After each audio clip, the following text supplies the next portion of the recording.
Welcome to my channel. I will tell you one of the most beautiful stories about a smart horse.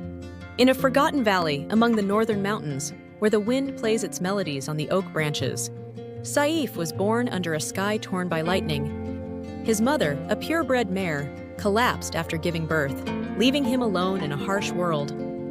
The little foal was weak, with wide eyes that resembled two lakes at night. His first days were a battle for survival, climbing hills in search of tender grass and hiding from mountain wolves in narrow caves.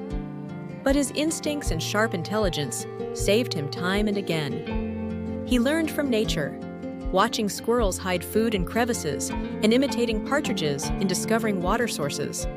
One bitter winter night, as Saif was seeking shelter from a snowstorm, he heard a human voice moaning behind a rock. It was Nora, a 10-year-old girl who had lost her way back from her aunt's house. Her frozen feet and her tears that had turned into crystals on her cheek stirred something in the little horse's heart. He approached her with hesitant steps, then nudged his warm nose against her palm. Nora wasn't afraid. She saw in his eyes a shining intelligence like stars.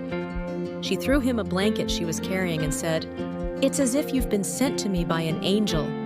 Nora took Saif to the hut of her grandfather, the woodcutter, Grandfather Youssef. The old man was skeptical at first. A wild horse cannot be tamed, but Saif amazed him. On the first day, he opened the stable door with his horn. The next day, he carried the water bucket with his mouth to its place. Even more astonishing, he would shake his head when Nora asked, "Are you hungry?" Gradually, Saif became part of the family. In the morning, he helped Abu Youssef drag the logs. At sunset, he accompanied Nora to gather wild herbs, protecting her from snakes with the blows of his hoof. At night, he slept by her window, acting as a loyal guard. One summer, a fire broke out in the village forest. Thick smoke obscured the roads, and Nora was caught in the flames. Saif, who was grazing in the distant meadow, sensed danger. He dashed through the flying embers and stormed into the burning area. He found Nora unconscious under a tree and, with a skillful move, lifted her up on his back and ran with her through the fire to the river. He saved her life, and burns appeared on his back as a badge of courage. The village's crops began to disappear at night.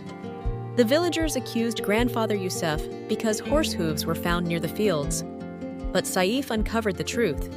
He noticed a thief passing by a narrow path behind the mountain. He followed him on a moonlit night and led the farmers to the thieves' hideout in a cave. Their hooves resembled his own, but Saif was able to tell the difference with his intelligence. Nora discovered that Saif had a special talent. He understood feelings before words. If Nora had a nightmare, he would push his horn through her bedroom door and stay by her side until she fell asleep. If she missed her deceased mother, he would bring her a blue hyacinth, her mother's favorite.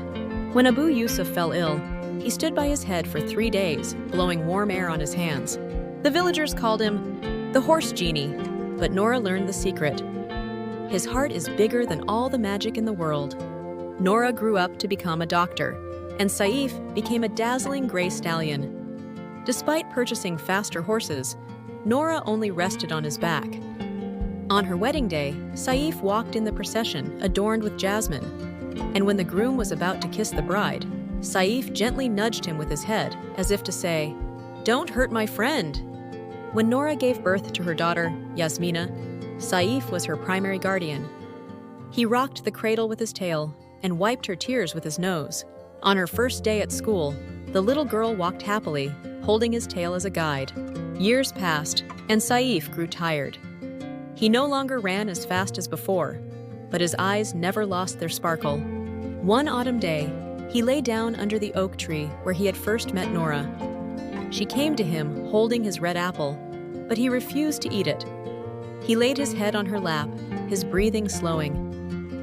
Nora whispered, "Thank you for making my life beautiful, and thank you for teaching me that love is a language that needs no words." Saif lifted his eyelids one last time, as if to reply, "Isolation gave birth to me, but you taught me that solitude is a choice, and you were always my choice. Needs. And you were..." The clever horse died, But Nora didn't abandon him. She buried him under the tree, planting flowers around it, blue like his eyes. Every spring, Yasmina came with her mother to read stories to the grave of the family's eternal friend. Saif's story became a legend in the village. Children run around the meadow saying, "Look, that silver horse looks like Saif," and the elders teach their grandchildren truthfulness, intelligence, and love, just like the horse did. As for Nora, whenever the mountain winds blow, she hears a distant neigh. She smiles and says, "Saif knows we're fine." The end. Thank you for listening to the story to the end, and I hope you subscribe to the channel and like the video so we can continue telling the most beautiful stories about wonderful animals. Have a great time.